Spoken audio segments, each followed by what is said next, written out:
याद रखो, हजारों लाखों लोग किसी कोचिंग में पढ़ते हैं, लेकिन सिलेक्शन क्यों किसी कम का होता है? कुछ लोगों का ये होता है, उसका रीजन है आपके खुद के द्वारा पढ़ाई, खुद के द्वारा बनाए हुआ नोट्स। सिलेक्शन वैकेंसी फिर आएंगे, और सिलेक्शन उन्हीं का होगा जिन्होंने खुद से पढ़ा है, समझे? जिन्होंने खुद से पढ़ा है, ना कि किसी कोचिंग और संस्थान के द्वारा बनाए हुए नोट्स। क्योंकि कॉपी का चीज कॉपी में ही रह जाता है।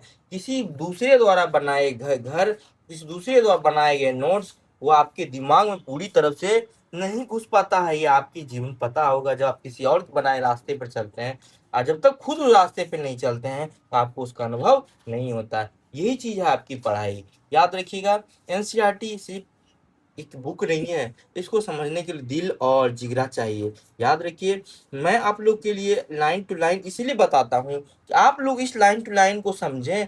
जैसे मैं अंडरलाइन करता हूँ वैसे आपको अंडरलाइन करना है।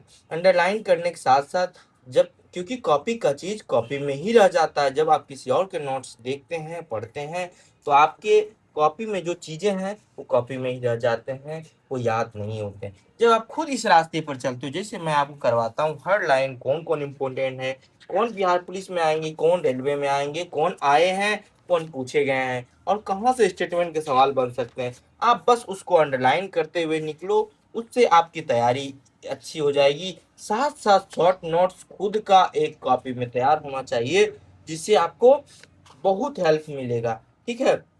जब तक ये आपका मत्था गर्म नहीं होगा ना, तब जब तक ये घंटों पढ़ के पसीना किताब के बूंद पसीना से नहीं किताब भींग जाए, तब तक वो तैयारी आपकी नहीं मानी जाएगी। क्योंकि कुछ बहुत लाखों लोग का कंपटीशन है अभी समय में भाई। इसलिए मैं बोलता हूँ कि खुद का एक नोट्स तैयार करना है। देखिए, सब कुछ दिया हुआ है, सब कुछ दिया हुआ है इस एनसीईआरटीओ में। आपको सिर्फ पढ़ना है। 11th का एनसीईआरटी है, मैं सब करवाने वाला हूँ।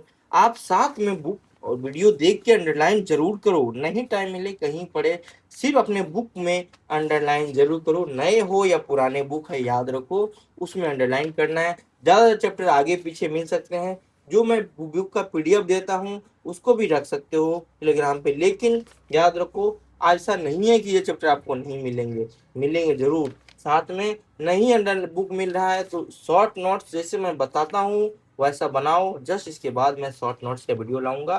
ठीक है? देखिए, यहीं से क्वेश्चन आए हुए थे। मैं आपको आज प्रूफ दिखाता हूँ कितना सवाल आए हुए हैं इस बुक से, 11th के बुक से। देख लीजिए, बहुत इस ऐसे अंडरलाइन करके पढ़ना है। कोचिंग संस्थान ये किसी दूसरे का बनाया हुआ रास्ता आपको काम नहीं आएंगे। याद रखो, बाहर निकलने के बाद सभी यही बोलते हैं कि एग्जाम आसान था, हल्का था। ये क्वेश्चन तो मैंने कराया था, लेकिन जो एग्जाम में बैठते हैं, जो दर्जनों एग्जाम में बैठे हैं, उसको पता है। देखिए, इस तरह का आईएसओ मैरिज वगैरह उसको पता है, जो एग्जाम में बैठे हैं दर्जनों, कि क्वेश्चन आखिर कैसे बिंदुसार को बिंबिसार मान के गलत होता है। ये मेरे हुए हैं, मैंने भी उस समय बहुत, जिस बार सिलेक्शन हुआ मेरा, उस बार प्री में अमित्र घात पूछा गया था, तो मैंने बिंबिसार मार के आया था। होता है, लोग बाहर में बोल देते हैं कि सवाल आसान था, बन जाएंगे, लेकिन एग्जाम में जो प्रेशर रहता है वो वही समझेंगे, कोई टीचर नहीं समझ सकते। क्योंकि वो एग्जाम में बैठते बैठे या तो बहुत सालों से बैठे नहीं रहते हैं, या तो बैठे रहते हैं, तो उस समय का सिलेबस अलग रहता है, उस समय का प्रेशर अलग रहता है। ठीक है? तो यही मैं बताना चाह रहा हूँ कि आप लोग को कैसे पढ़ना है। ये देखिए, आपको ज्योग्राफी का किताब है, 9 का, 6 का, ये 7 का, ये पॉलिटी का है 7 का, ये मध्यकालीन भारत का बहुत ही ओल्ड किताब है मेरे पास, ये देख सकते हैं, बहुत ही ओल्ड किताब है। राजपूत अफगान फौज भिड़ंत 1544 अजमेर और जोधपुर के बीच सीमांत स्थान पर हुई थी। ये देखिए, बहुत, ये वाला भी आपको हम करवाने वाले हैं। ग्रैंड ट्रंक रोड चित्तौड़ में सड़क बनाई, 2 कोस किलोमीटर। दिल्ली और आगरा 1555 में दो दो घमासान लड़ाई हुआ था, दिल्ली और आगरा में फिर से अधिकार कर लिया। देखिए, याद करिए, हुमायूं का दोबारा वाला 2 गो युद्ध हुआ था, दिल्ली और आगरा। पूछ लेगा दूसर का युद्ध का नाम कहाँ हुआ था। देखिए, ये रहा आपका शीर्षा। कुछ 17 सराय हैं, साम्राज्य धमन कहा गया, धमनिया कहा गया, सुनिए, है ना? सड़कों और सरायों को साम्राज्य धमनिया कहा गया इसके शासनकाल में। समझ में आ रहा है?